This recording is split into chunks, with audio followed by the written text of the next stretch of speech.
Ma sœur a déchiré ma lettre d'admission lors de mon dîner de remise des diplômes au petit matin. J'ai tout repris. Lors de mon dîner de remise des diplômes, ma sœur a déchiré ma lettre d'admission. A renversé du vin sur ma veste, et m'a lancé. Ferme ta gueule. Personne ici ne pense que tu mérites un diplôme. Papa a eu un sourire en coin. Maman a dit, elle est juste contrariée. Je n'ai rien dit. Cette nuit-là, j'ai passé un seul appel. À 8h12 du matin, ils ont enfin appris ce que je venais de leur reprendre. Je m'appelle Ahmet. J'ai 28 ans. Cette histoire comporte des horodatages, car c'est ainsi que je m'en souviens. Et parce que le timing, c'est la partie qui compte. Pas ce qu'ils ont dit. Quand ils l'ont dit.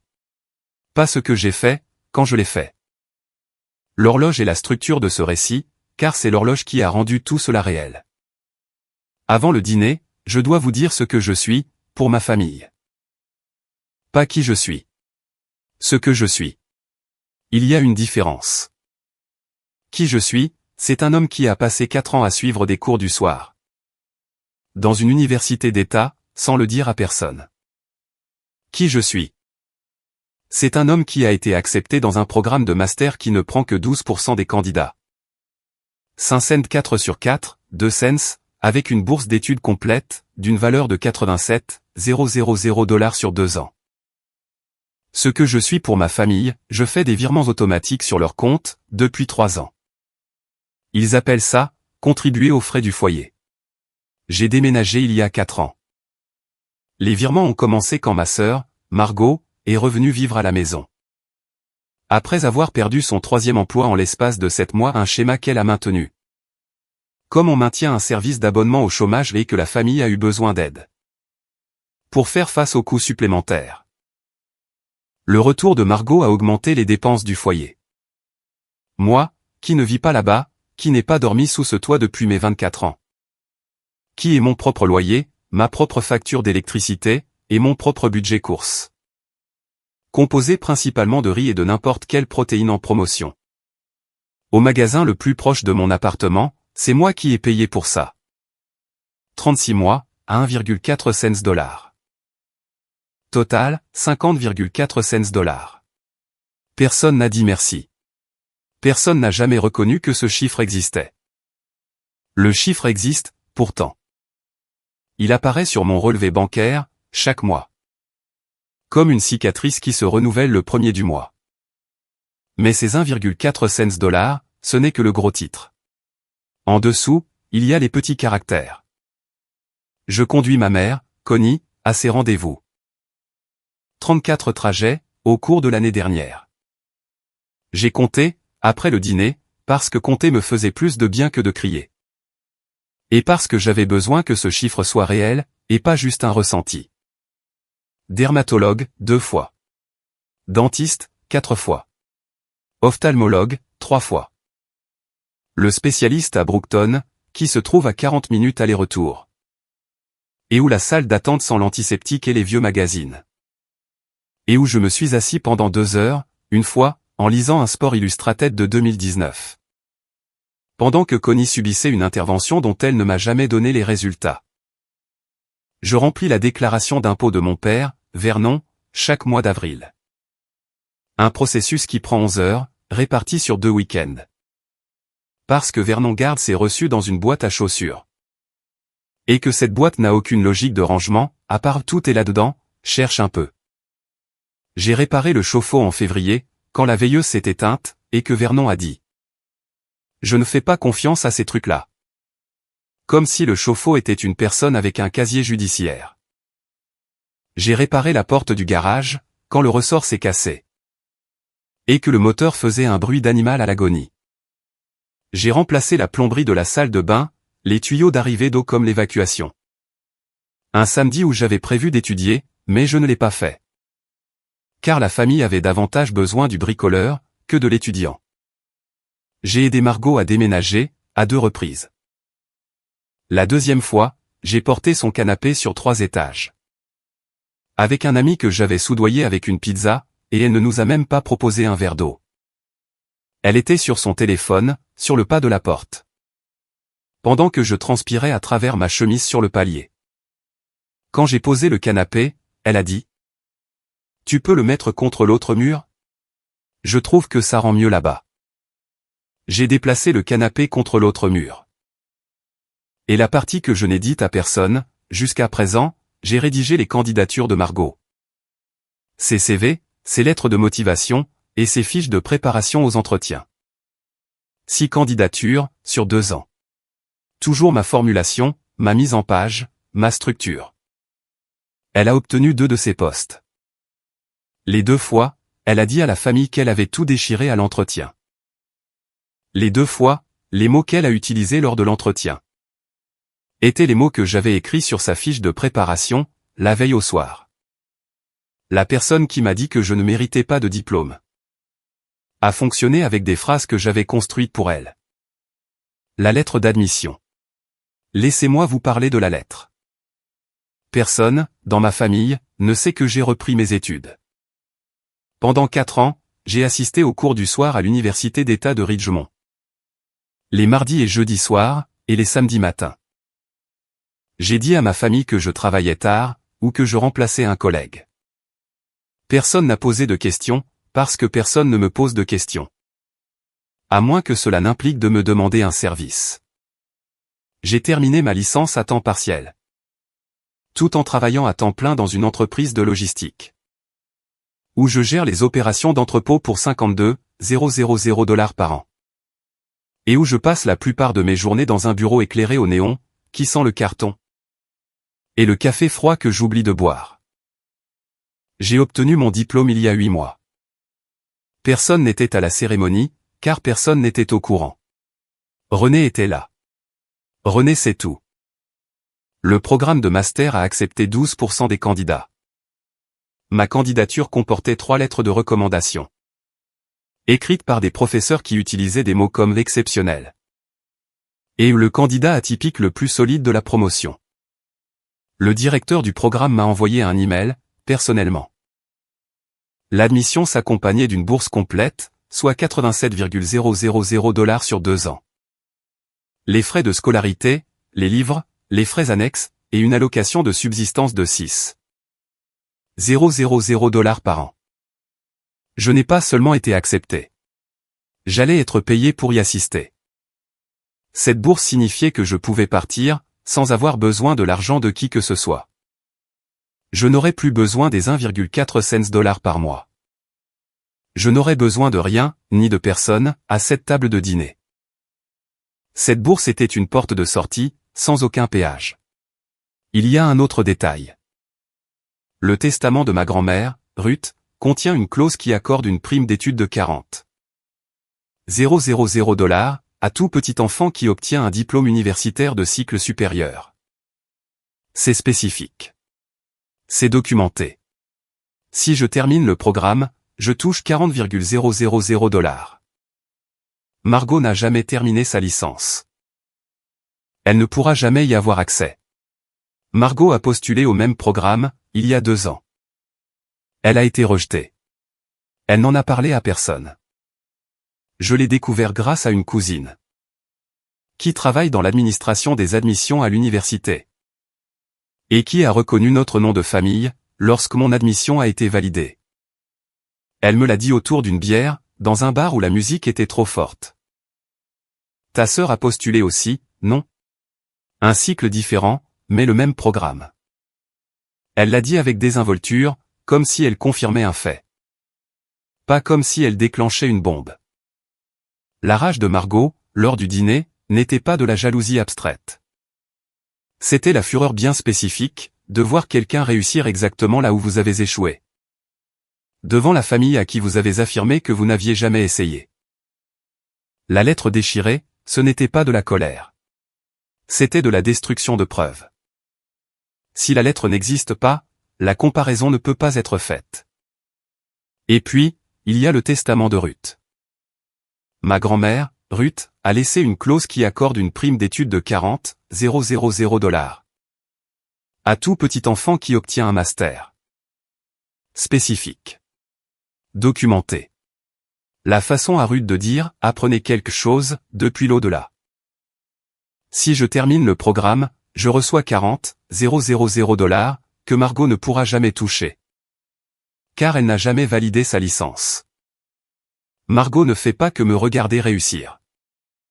Elle regarde 40 000 $ traverser la table du dîner, pour aller vers quelqu'un d'autre.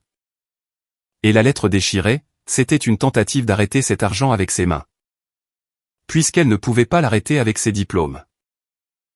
19h14 Vernon lève son verre. À Ahmet.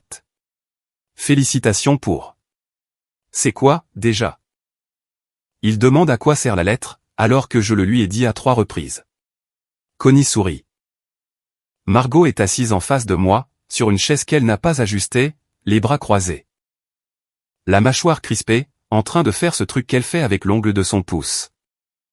Où elle gratte sa cuticule, quand elle se prépare à exploser.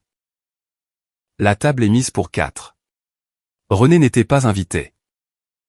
Un dîner de famille, a dit Connie, ce qui désigne les personnes qui partagent un nom de famille. Et un compte chèque. J'avais imprimé la lettre d'admission, pour leur montrer. Je voulais que ce soit physique, quelque chose qu'ils puissent tenir, quelque chose de réel. Dans une famille qui préfère que tout reste vague, et facile à nier. Je l'ai posé sur la table, à côté de la corbeille à pain. Comme si c'était un autre plat qu'on servait. 19h22 Vernon prend la lettre. La lit. La repose. Et dit, ça fait beaucoup d'études, pour quelqu'un qui a déjà un travail. Connie dit, c'est merveilleux, mon chéri. Elle dit merveilleux, de la même façon que l'on dit intéressant. Face à un tableau qu'on ne comprend pas, et qu'on n'a pas l'intention de regarder à nouveau. Margot n'a pas touché la lettre. Elle la regarde, de l'autre côté de la table. Comme on regarde une facture à laquelle on ne s'attendait pas. 19h31 Margot prend la parole pour la première fois. Elle dit, alors? Tu vas juste partir? Qui va aider maman avec ses rendez-vous? Qui va faire les impôts de papa? Elle ne mentionne pas les 1,4 cents. Elle ne mentionne pas les CV. Elle ne pose aucune question sur le programme, sur la bourse, ou sur ce que cela signifie. D'être accepté dans un cursus qui rejette 88% des gens qui le veulent. Elle demande qui va remplacer la main-d'œuvre. Je réponds, je vous aiderai à trouver une solution avant de partir. Elle rétorque. Tu vas trouver une solution. Super. Comme tu as trouvé la solution pour disparaître le mardi soir pendant 4 ans. Sans le dire à personne. J'ai arrêté de mâcher. Elle sait pour les cours du soir. Où elle a deviné. Où elle prêche le faux pour savoir le vrai. Je ne réponds pas. Elle prend mon silence pour une confirmation. 19h38 Margot tend le bras au-dessus de la table. Elle attrape la lettre. Je regarde ses doigts se refermer sur le papier, ce papier qui représente 4 années de mardi soir. De samedi matin, de session à la bibliothèque. Et un examen de statistiques que j'ai révisé dans un parking, pendant ma pause déjeuner. Parce qu'il n'y avait aucun autre endroit assez calme. Et je sais ce qu'elle va faire avant même qu'elle ne le fasse. De la même façon que l'on sait qu'un verre va tomber. Parce qu'il est trop près du bord et que personne ne l'a déplacé. Et que la physique reste la physique, que les familles restent les familles. Et que certaines choses ne sont rien d'autre que la gravité déguisée. 19h39 Elle la déchire par le milieu. En 2 moitiés. Le bruit est faible et précis, comme le bruit d'une page que l'on arrache d'un livre. Dans une pièce silencieuse où tout le monde fait semblant de lire. Elle lâche les morceaux sur la table. L'une des moitiés atterrit dans la corbeille à pain. L'autre glisse vers mon assiette, et s'arrête contre le pied de mon verre d'eau. Ensuite, elle prend son verre de vin, un verre de rouge que Connie lui a servi il y a 20 minutes. D'une bouteille qui a coûté 11 $ à l'épicerie, et elle le verse sur ma veste. Du vin rouge. Pas une éclaboussure, elle le verse. Délibérément. Ce genre de geste où le poignet tourne, et où le verre s'incline au-delà de l'accident. Pour basculer sur le territoire de la décision. Ma seule belle veste, celle que René m'avait achetée pour mon anniversaire, en mars dernier.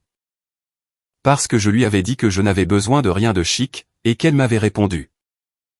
C'est exactement pour ça que je te l'achète. Le vin coule sur le revers, comme s'il cherchait un endroit où s'installer. Puis s'accumule sur mes genoux, et je peux le sentir s'imbiber à travers le tissu. Jusqu'à ma chemise, jusqu'à ma peau, et l'odeur est forte, tannique, et douce. D'une manière qui ne partira jamais. Le cadeau de René, la déclaration de Margot, tous deux désormais permanents. Elle lâche, ferme ta gueule. Personne ici ne pense que tu mérites un diplôme. Vernon a un sourire en coin. Je le vois. Il pense que je ne peux pas le voir sous cet angle. Parce que je baisse les yeux sur le vin qui trempe mon pantalon. Mais je lis ce sourire en coin depuis 28 ans, comme un marin lit le vent. Je n'ai pas besoin de le voir directement. Je le ressens dans la pièce, de la même manière que l'on sent la température changer. Quand quelqu'un ouvre une porte en hiver. Connie attrape une serviette, pas une confrontation, une serviette. Elle dit, elle est juste contrariée, mon chéri. Elle traverse beaucoup de choses en ce moment. Beaucoup de choses, le solvant universel pour le comportement de Margot. Verser beaucoup de choses sur n'importe laquelle de ses actions. Et elle se dissout en quelque chose que la famille peut avaler, sans même mâcher. C'est la même Margot qui, quand j'avais 16 ans et que j'ai ramené mon premier vrai bulletin de notes, avec que des A et un B+, a dit, la belle affaire. Tu vas dans une école publique. À la table du dîner, et Vernon a ri, et Connie a dit, elle a juste l'esprit de compétition. Mon chéri. Ça, c'était le bon souvenir, pas l'insulte, la partie sur la compétition. Parce que pendant un temps, avant qu'elle n'abandonne ses études, que les emplois ne commencent à lui échapper, et que l'amertume ne se calcifie. Margot avait l'esprit de compétition. Elle était brillante. Elle me faisait réviser des mots de vocabulaire de ses propres manuels. Quand j'avais 12 ans et qu'elle en avait 14, et on s'asseyait sur la terrasse arrière. Elle prononçait mal les mots, je la corrigeais, elle me jetait le livre à la figure. Et on riait tous les deux. Elle était quelqu'un. La personne assise à cette table, ce soir, porte le visage de quelqu'un avec qui j'avais l'habitude de m'asseoir sur une terrasse. Et je n'arrive pas à faire coïncider ces deux versions. Et c'est cette partie-là qui fait plus mal que le vin. Je ramasse les deux moitiés de la lettre. Je les mets dans la poche de ma veste, celle qui est sèche. Je me lève. Je repousse ma chaise. Les pieds de la chaise raclent le sol. Et le bruit est plus fort que tout ce que j'ai dit de la soirée. Parce que je n'ai rien dit de la soirée. Je marche vers la porte. Connie dit, Emmett, assieds-toi. Elle ne le pensait pas. J'ouvre la porte. Je la referme derrière moi. Le loquet s'enclenche. C'est le dernier son que j'émets dans leur maison. 20h03, je suis dans ma voiture. Le vin sur ma veste est froid, maintenant. Ce froid spécifique d'un liquide qui a absorbé la chaleur du corps. Tout en la perdant en même temps, et les deux moitiés de la lettre sont dans ma poche. Pressées contre ma poitrine. Je n'allume pas la radio. Le trajet pour rentrer dure 34 minutes. 34 minutes de lampadaire, de panneau stop, du bruit de ma propre respiration. Du bourdonnement des pneus sur l'asphalte, et un feu rouge qui a duré si longtemps. Que j'ai cru que le temps s'était arrêté, avant de réaliser que le temps allait très bien. C'était moi qui ne bougeais plus. J'ai passé chaque minute à faire des calculs. 1,4 cents dollars par mois, pendant 36 mois, 50,4 cents dollars. 34 trajets pour les rendez-vous de maman, à une moyenne de 22 minutes l'aller. Cela fait environ 25 heures de temps passé derrière le pare-brise. 6 CV, chacun nécessitant 3 à 4 heures de rédaction, de mise en page, et d'adaptation. Cela fait 20 heures, à écrire la carrière de quelqu'un d'autre. Avec une voix que j'ai façonnée pour qu'elle ressemble à la sienne. 2 déménagements, un chauffe-eau, une porte de garage, un ensemble de tuyaux de salle de bain. Une veste ruinée, une lettre déchirée, un père au sourire en coin. Une mère qui nettoie la tâche au lieu de s'en prendre à la personne qui l'a faite. Une sœur qui met en scène sa cruauté, comme si c'était le divertissement de la soirée. Le compte n'y est pas. Il n'a jamais été prévu pour y être. 20h37, je me gare dans mon complexe d'appartements. Je reste assis sur ma place de parking, pendant 22 minutes. La voiture sent le vin rouge. Et le vinyle d'un siège conducteur qui a absorbé la chaleur de la journée. Et la relâche lentement à l'arrière de mes jambes. Une voisine passe, avec un chien qui la tire vers une bouche d'incendie. Avec l'enthousiasme d'une créature qui n'a jamais pensé une seule fois à l'argent, à la famille, à la dignité, ou au poids spécifique d'un bout de papier déchiré dans la poche d'une veste. Je regarde le chien. Je regarde la voisine se faire traîner. Je reste dans la voiture. 20h59, je rentre à l'intérieur. René est sur le canapé, avec son ordinateur portable, et une tasse de thé qui a refroidi. Vu la façon dont elle ne le boit pas. Elle voit la veste. Elle voit la tache qui s'étend sur le revers, comme la carte d'un pays que personne ne veut visiter. Elle voit mon visage. Elle ne demande pas ce qui s'est passé, parce que René lit la météo, pas les mots. Et la météo sur mon visage, est un système qu'elle traque depuis 3 ans. Avec la précision de quelqu'un qui prête attention à vous, comme une forme d'amour. Je m'assieds à la table de la cuisine. La table est petite, 4 chaises. Et le plafonnier émet un bourdonnement à une fréquence que je n'ai jamais pu réparer. Et que j'ai arrêté d'essayer de réparer. Je lui raconte tout. Elle écoute sans m'interrompre, ce qui, chez René, n'est pas de la patience, c'est de la stratégie. Elle rassemble des données, avant de parler. Quand je termine, elle reste silencieuse pendant environ 30 secondes, ce qui, pour René, équivaut à un après-midi entier de silence pour une personne normale. Parce que René a des opinions comme les orages ont de la pluie, et elles ne se retiennent pas. À moins qu'elle ne choisisse ses mots, comme un chirurgien choisit un instrument. Elle dit, combien de temps vas-tu les laisser t'utiliser comme les fondations d'une maison, dans laquelle il refuse que tu vives? Je la regarde. Elle regarde la tache de vin. Elle n'en détourne pas les yeux. Elle dit, ouvre tes emails. J'ouvre mon ordinateur. Il y a un message du directeur du programme, envoyé cet après-midi-là à 15h47. Pendant que je repassais la veste que Margot allait ruiner 4 heures plus tard. Un suivi pour me souhaiter personnellement la bienvenue, confirmant la bourse. En pièce jointe, un PDF numérique de la lettre d'admission, en haute résolution, imprimable. Officiel. La lettre que Margot a déchirée, n'était que la copie de cérémonie, le souvenir. La véritable admission reposait dans ma boîte de réception, depuis avant même le début du dîner. Sauvegardée sur un serveur que Margot ne peut pas atteindre avec ses mains. Et ne peut pas tâcher avec son vin. Elle a déchiré du papier. L'avenir est dans le cloud. Je regarde l'email. Je regarde les moitiés déchirées dans la poche de ma veste, drapée sur la chaise. Je regarde René. Une part de moi a envie d'appeler Connie. Et de l'entendre dire quelque chose qui ressemble à de l'affection, même si ce n'en est pas. De la même façon que l'on veut parfois entendre une chanson que l'on sait mauvaise. Parce qu'elle est familière, et que ce qui est familier est chaleureux, même quand c'est faux. Une part de moi a envie de reprendre la voiture, de poser les morceaux de lettres sur la table. Et de dire, regardez ce qu'elle a fait. Regardez ce que vous avez laissé faire. Pendant que vous attrapiez une serviette, comme si la tâche était le problème. Et une petite part de moi, la part dont on ne parle pas. La part qui vit dans une pièce que je ne montre ni à René ni à personne. A envie de continuer à envoyer les 400 $, de continuer à conduire au rendez-vous. Et de continuer à écrire les CV, parce que s'arrêter. Cela signifie admettre que je faisais tout ça pour rien. Que l'amour que j'essayais d'acheter avec des services, du silence, et des virements mensuels, n'a jamais été à vendre. C'est ça la pensée la plus laide, pas la colère, mais cette envie de continuer. René dit, passe les appels. Je prends mon téléphone. 23h47, appel numéro 1, la ligne de service 24H24 de ma banque. J'annule le virement automatique de 1,4 cents vers le compte de mes parents, avec effet immédiat. La femme au téléphone, qui s'appelle Déborah.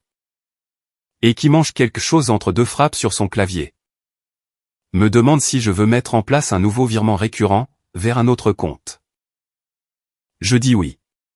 Je redirigeais les 1,4 cents vers mon propre compte épargne. L'argent qui quittait mon compte depuis 36 mois, vient de changer de direction. Il coule vers moi, désormais. Appel numéro 2, la résidence où vit Margot. Je suis le cosignataire et le garant de son bail. 1. 850 $ par mois, pour un 2 pièces qu'elle ne peut pas tout à fait se permettre seule. Et pour lequel elle est sur le point de trouver un meilleur boulot depuis 14 mois. Je laisse un message au bureau de location. Je me retire en tant que cosignataire et garant, sous 30 jours. Le score de crédit de Margot se situe quelque part dans les bas 5 cents. Elle ne peut pas être qualifiée pour cet appartement, à elle seule. Appel numéro 3, la société de crédit auto. J'ai cosigné le prêt automobile de Margot, il y a 2 ans. Car son historique de crédit ne lui permettait pas d'obtenir un bon taux. Je lance la procédure de retrait. Son crédit personnel devra être approuvé de manière indépendante, sous 60 jours. Où les conditions du prêt seront restructurées. 3 appels, 22 minutes au total. L'architecture financière que j'avais bâtie sous la vie de ma famille, ses paiements mensuels. Ses garanties, et ses cautions qui gardaient les lumières allumées, la voiture en marche. Et l'appartement occupé, tout est retiré. 3 piliers arrachés de sous un bâtiment, qui croit tenir debout tout seul. Appel numéro 4, la messagerie d'urgence des admissions du programme. Je confirme mon admission. Je signale que la lettre physique a été détruite. Et je demande à ce que toute correspondance future me soit envoyée par voie numérique. Sur mon adresse email personnelle, exclusivement. Je fournis une nouvelle adresse postale, mon appartement, pas la maison de mes parents. Qui était l'adresse au dossier? Car Connie avait un jour proposé de garder mon courrier important pour qu'il ne se perde pas. Je change tous les points de contact. Téléphone, email, adresse postale. La famille est retirée du circuit d'information. Ils ne verront plus jamais une seule lettre. Appel numéro 5, l'avocat en charge de la succession de ma grand-mère, Ruth. Je confirme que mon admission dans un programme de cycle supérieur déclenche la clause de la prime d'études de 40 000 $, prévue dans le testament. L'avocat confirme. Les fonds seront débloqués sur vérification de l'inscription. Je pose une seule question. Y a-t-il un quelconque moyen pour un autre membre de la famille de contester cela? Ou de rediriger les fonds? Il répond, non. La clause est spécifique à l'obtention d'un diplôme. Par un bénéficiaire désigné. Votre inscription lance le compte à rebours. Je raccroche. 40 000 $ auxquels personne dans ma famille ne peut toucher. Activé par une lettre que ma sœur a essayé de détruire, de ses propres mains. De 23h47 à minuit 9, 22 minutes, 5 appels. La personne dont il disait qu'elle ne méritait pas de diplôme vient de devenir la personne qui arrête de payer, pour les gens qui l'ont dit. 2 heures plus tôt, à 21h42, Vernon m'avait envoyé un SMS. Ta sœur traverse beaucoup de choses. N'en fais pas toute une montagne. Elle s'excusera quand elle sera prête. J'ai fait une capture d'écran. Je n'ai pas répondu. J'ai regardé le message pendant un long moment. Quand elle sera prête, pas quand je mérite des excuses. Quand elle sera prête, comme si les excuses étaient une ressource qui lui appartenait. Et qu'elle la débloquerait quand son emploi du temps le lui permettrait. Je n'attends pas. La table a été débarrassée. À 22h30, Connie a laissé un message vocal. Sa voix était celle qu'elle utilise quand elle gère une situation, douce et prudente. Comme quelqu'un qui manipule un objet fragile, sauf que la chose fragile, c'est toujours Margot. Et la personne à qui l'on demande de la tenir, c'est toujours moi. Elle a dit, mon chéri, je sais que cette soirée a été difficile. Mais ta sœur traverse une période vraiment compliquée en ce moment. Et elle ne pensait pas ce qu'elle a dit. Tu pourrais peut-être l'appeler demain. Pour lui dire qu'il n'y a pas de rancune. Tu as toujours su te montrer plus grand. Te montrer plus grand. Cette expression, déployée exclusivement envers la personne qui encaisse les dégâts. Personne ne demande jamais à la personne qui cause les dégâts de se faire plus petite. On demande juste à la cible de s'élargir, jusqu'à ce que les dégâts rentrent à l'intérieur. Je me suis élargi pendant 28 ans. Ce soir, j'ai arrêté. À 23h15, 32 minutes avant mes appels, Margot a posté une photo sur Instagram. Une photo prise plus tôt dans la journée, avant le dîner, souriant dans un miroir. Dans une salle de bain avec une belle lumière. Le sourire qu'elle utilise quand l'appareil photo est allumé. Qui est différent de celui qu'elle arbore quand il ne l'est pas? La légende, dîner de famille ce soir. Béni. Certains courent après les diplômes. Moi je cours après la paix. Renée me l'a montré. Elle tendait le téléphone, comme on tient quelque chose qui sent mauvais. Elle a dit, elle a posté ça, après ce qu'elle a fait. J'ai regardé la photo, le miroir, le sourire, le mot béni l'écrit en dessous. Comme une étiquette de prix sur quelque chose qui n'a jamais été à vendre. J'ai dit, elle poste celle qu'elle a envie d'être. Elle joue le rôle de celle qu'elle croit être. J'ai reposé le téléphone. Je suis resté assis là, 1 minute. Je l'ai repris. J'ai passé les appels. 8h12 3 choses se produisent en même temps. Le compte bancaire de Vernon montre que le dépôt de 400 $ n'est pas arrivé. Pour la première fois en 36 mois. Le bureau de location de Margot envoie un email automatique. Demandant une vérification de crédit sous 14 jours, en raison du retrait du garant. Et la société de prêt automobile envoie à Margot un avis. L'informant que son co-signataire a initié une procédure de retrait. Et que son crédit personnel doit être validé indépendamment, d'ici 60 jours. Sous peine de voir les conditions du prêt restructuré. 3 notifications. Ce matin-là, Vernon appelle à 8h12. Sa voix est différente. Pas en colère, pas désolé, juste confuse.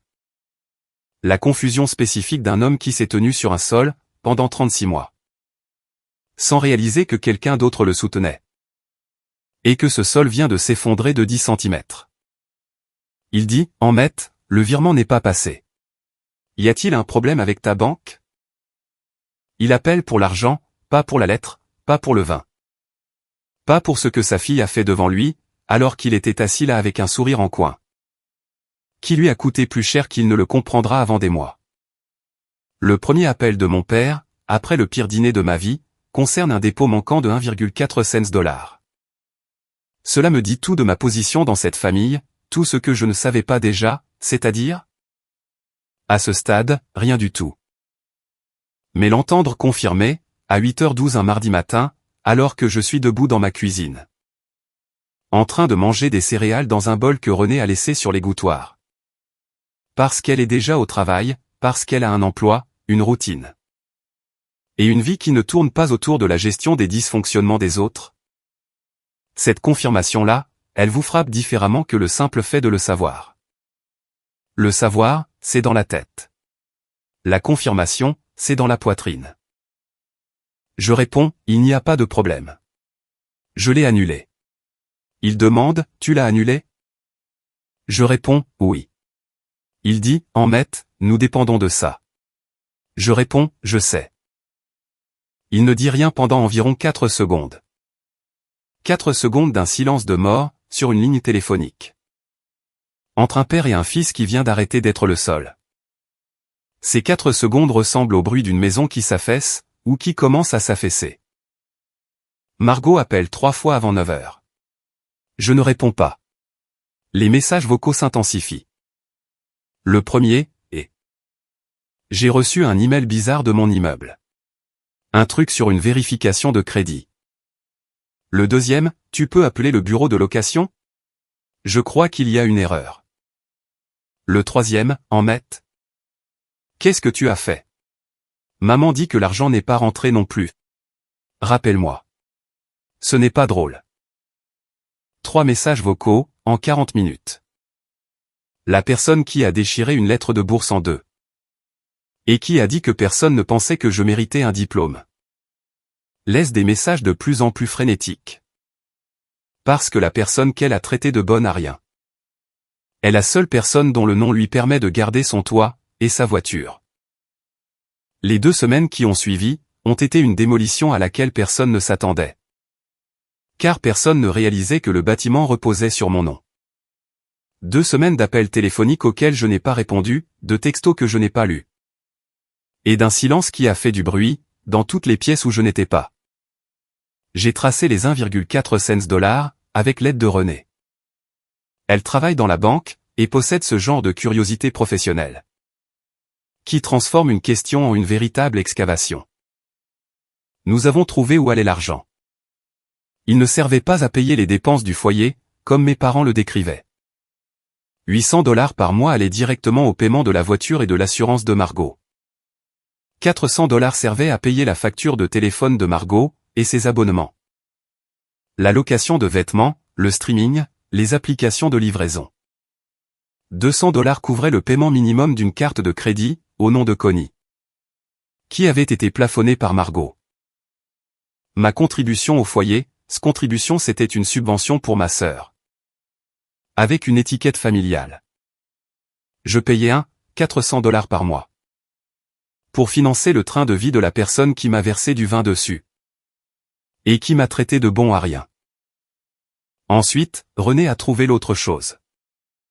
Mes parents ont un compte épargne avec 23,000 $ dessus, ouvert il y a 2 ans. Les dépôts correspondent à mes virements. Ils ont pris mes paiements mensuels. Couvert les vraies dépenses de la maison avec le salaire de Vernon, qui a toujours été suffisant. Et ils ont mis mon argent de côté, comme leur épargne personnelle. Mes contributions n'ont jamais été nécessaires. Elles ont été récoltées. 400 $ envoyés sur 3 ans, dont 23,000 $ dorment sur un compte dont j'ignorais l'existence. Générant des intérêts que je ne verrai jamais. Quand j'ai confronté Vernon, il a répondu, c'était pour les urgences. J'ai rétorqué, les urgences de qui? Parce que mon urgence. C'était une tache de vin et une lettre déchirée, et personne, dans cette famille, n'a traité ça comme une urgence. Il n'a pas répondu. Il a pris sa tasse de café, et l'a reposée sans boire. Ce qui est la façon de Vernon de tenir quelque chose, tout en décidant s'il doit le jeter ou non. Margot a perdu son travail. Pas directement à cause de moi, mais le stress financier de la notification du bail. Et de la restructuration de son prêt automobile. A consumé son attention d'une manière que son attention n'était pas conçue pour supporter. Elle a manqué 3 gardes en 5 jours. Ils l'ont renvoyée. Elle m'a demandé de lui écrire un nouveau CV. Je n'ai pas répondu. Elle a demandé à Connie de me le demander. Connie m'a appelé. Je lui ai dit, ça fait 2 ans que j'écris ces CV. Chaque candidature. Chaque lettre de motivation. Elle peut écrire les siens, toute seule. Connie est restée silencieuse. Le silence d'une femme qui découvre que la machine qu'elle regardait tourner depuis des années avait un moteur qu'elle n'avait jamais examiné. Vernon ne le savait pas non plus. La famille a découvert que les compétences de Margot en entretien et la confiance dont elle se vantait lors des dîners de famille avaient été construites par le frère qu'elle a humilié. Ces 3 candidatures suivantes, celles qu'elle a rédigées elle-même, n'ont reçu aucun rappel. Les cours du soir ont aussi été découverts. Une voisine de Connie fréquente l'université d'État de Ridgemont. Elle m'a vu à la remise des diplômes, au printemps dernier. Et on a parlé dans la file d'attente d'une caisse de supermarché. Avec l'assurance désinvolte de quelqu'un qui partage une bonne nouvelle. Sans savoir que c'était un secret. Votre fils a obtenu son diplôme. N'est-ce pas? Je l'ai vu à la cérémonie.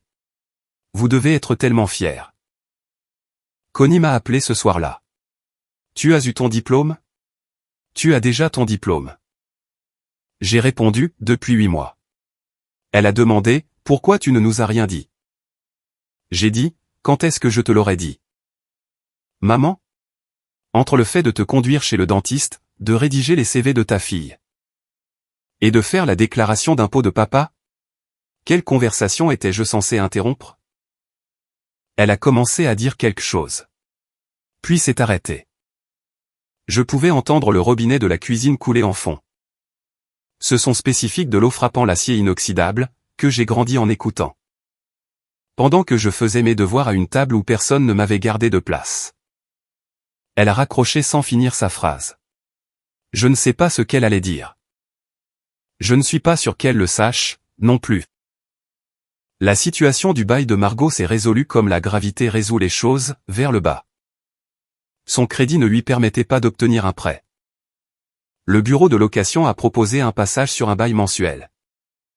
À un tarif supérieur de 340 $ par mois. Elle ne pouvait pas se le permettre. Elle a essayé de trouver un nouveau co-signataire.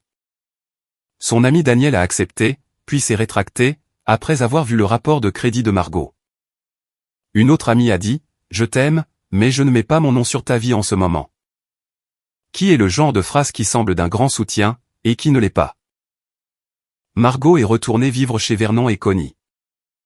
L'appartement que j'avais co-signé, l'appartement que j'avais trouvé, négocié. Et pour lequel j'avais mis mon crédit en jeu. L'appartement où elle vivait tout en racontant à la famille qu'elle était indépendante et qu'elle s'en sortait. Est aujourd'hui occupé par quelqu'un d'autre. Margot est dans sa chambre d'enfant, la pièce avec la fenêtre et le placard, dont la porte fermait à clé, pas le garage. Le prêt automobile a été restructuré à un taux supérieur de 4,2%. Car son profil de crédit personnel est devenu ce que 3 ans de paiement manquaient. De cartes plafonnées, et de comptes fermés en ont fait. Sa mensualité a augmenté de 118 $. Elle a demandé de l'aide à Vernon. Vernon, qui n'a plus le matelas mensuel de 400 $ du fils à qui il souriait avec condescendance. Et qui faisait des paiements mensuels de 4,000 $ dans le vide. Parce que l'argent a tout simplement cessé d'arriver, comme une rivière qui change de cours. A dit qu'il essaierait de trouver une solution, ce qui est la version de Vernon pour dire non. Délivré dans une phrase en forme de peut-être. Pour que personne n'ait à subir le poids total de ce mot. 3 mois plus tard. Les 3 mois entre le dîner et septembre, ont ressemblé à un couloir sans porte. 3 mois à faire des cartons. 3 mois, pendant lesquels René a cherché des appartements. Dans une ville où aucun de nous n'était jamais allé, mais que nous voulions tous les deux essayer. 3 mois de mardi soir qui étaient soudainement libres, car les cours étaient terminés. Le diplôme était obtenu, et les nuits m'appartenaient désormais. D'une manière qu'elles ne m'avaient pas appartenu depuis 4 ans. 3 mois avec un téléphone qui ne sonnait plus depuis les numéros d'où il avait l'habitude de sonner. Et un compte en banque qui s'enrichissait de 400 $ de plus chaque mois. Parce que l'argent restait là où il était gagné. 3 mois à me réveiller, sans vérifier si Vernon m'avait envoyé un SMS.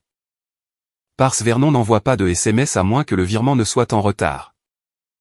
Et le virement ne sera plus jamais en retard, puisqu'il n'y a plus de virement.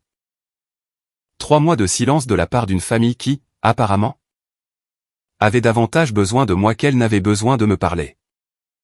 Car une fois que l'argent s'est arrêté, le téléphone s'est arrêté aussi, et cette séquence-là vous dit tout sur leur ordre de priorité. 4 septembre, 9 h. Je suis assis dans un amphithéâtre, au programme de master. Une salle de 22 étudiants. Les chaises sont de celles avec de petits bureaux intégrés, qui se replient sur le côté. Et qui ne sont pas assez grands pour y poser un ordinateur portable.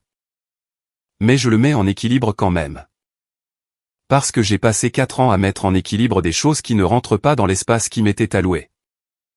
La pièce sans la moquette neuve, le café d'une machine dans le couloir. Qui gargouille entre 2 tasses, et quelque chose d'autre, quelque chose de propre. Comme l'intérieur d'un bâtiment que personne n'a encore eu le temps de saccager. L'étudiante assise à côté de moi, a un cahier ouvert et un stylo prêt. Et elle écrit son nom sur la première page. Avec l'écriture soignée de quelqu'un qui sait que cette page va compter. Je comprends cet instinct. Tout, à partir de ce point, a une importance différente. La professeure entre. Elle a des cheveux gris coupés courts. Des lunettes de lecture suspendues à une chaîne autour de son cou, et elle se déplace dans la pièce.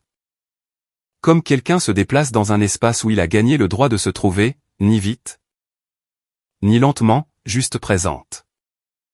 Elle pose un programme sur le bureau. Elle nous regarde, tous les 22. Elle dit, bienvenue. Vous êtes ici, parce que vous l'avez mérité. J'ouvre mon ordinateur portable. Mon fond d'écran est une capture de la notification du dépôt de ma bourse. 43,5 cents. Semestre 1, frais de scolarité, livres, frais annexes, et un versement de 3,000 $ pour mes frais de subsistance. Plus d'argent, en un seul dépôt, que les 1,400 $ par mois que j'ai envoyés à la maison pendant 3 ans cumulés. Le diplôme, dont il disait qu'il ne valait pas la peine d'être obtenu, vient de rapporter plus sur mon compte, en une seule transaction, que 36 mois de gratitude qu'ils n'ont jamais offerte. Pour 36 paiements qu'ils n'ont jamais reconnus. L'avocat de la succession de Ruth a envoyé les fonds 2 semaines avant le début des cours. 40,000 $. La prime d'études, déclenchée par l'inscription en master, débloquée sur vérification. Je l'ai déposée sur un compte séparé, que j'ai nommé fonds Ruth, parce que nommer les choses, c'est ma façon de les assimiler. Et parce que Ruth mérite que son nom figure sur l'argent qu'elle a économisé. Sur la clause qu'elle a rédigée. Et sur cet avenir qu'elle a vu plus clairement depuis l'intérieur d'un testament. Que quiconque dans ma famille n'a su le voir depuis l'intérieur de cette même maison. Je ne l'ai pas dit à la famille. Margot l'a découvert, par les cousins, 6 semaines plus tard. Elle a appelé en hurlant. Elle a dit que l'argent aurait dû être partagé. Je lui ai répondu, il a été partagé, entre les petits-enfants qui ont obtenu un diplôme. Et ceux qui ne l'ont pas obtenu. Grand-mère l'a écrit comme ça. Plains-toi à elle. J'ai raccroché. Elle a rappelé. Je n'ai pas répondu. Vernon a laissé un message vocal, la semaine dernière. 23 secondes. Je le sais, parce que j'ai vérifié la durée avant de l'écouter. De la même manière que je vérifie tout maintenant. Avec la précision d'un homme qui a appris que les détails sont la seule partie honnête de toutes les histoires que raconte sa famille. Il a dit, j'aurais dû dire quelque chose à ce dîner, pas après, à ce moment-là. Je l'ai écouté assis à mon nouveau bureau, dans un studio. Dans une ville où personne ne connaît ma famille. Dans un programme qui a accepté 12% des candidats. Portant une veste que René m'a achetée pour remplacer celle que Margot avait tachée. Une veste qui me va mieux que l'ancienne, qui a coûté plus cher. Et dont René a dit qu'elle était une amélioration à tous les niveaux. Y compris la personne qui l'a choisie. J'ai sauvegardé le message vocal, non pas parce que c'est une excuse, ce n'en est pas une. C'est un aveu, qui arrive avec 3 mois de retard, qui dure 23 secondes, et qui dit tout. En reconnaissant un seul mot, ah. Il aurait dû dire quelque chose à ce dîner, pas après, ah. Le timing, toujours le timing. J'écris la date en haut d'un document vierge, 4 septembre, première note de mon parcours en master. Le curseur clignote sur une page blanche. Dans une salle pleine de gens à qui l'on a dit qu'ils avaient mérité quelque chose. Et qui y ont cru, parce que la personne qui le disait, le pensait vraiment. La professeure a dit, vous l'avez mérité, à une salle de 22 personnes. Et c'était la première fois que quelqu'un me disait ces mots, et les pensait sincèrement. J'ai écrit la date, 4 septembre, c'est à ce moment-là, que ça a commencé à être à moi. Abonnez-vous. La prochaine histoire frappe encore plus fort.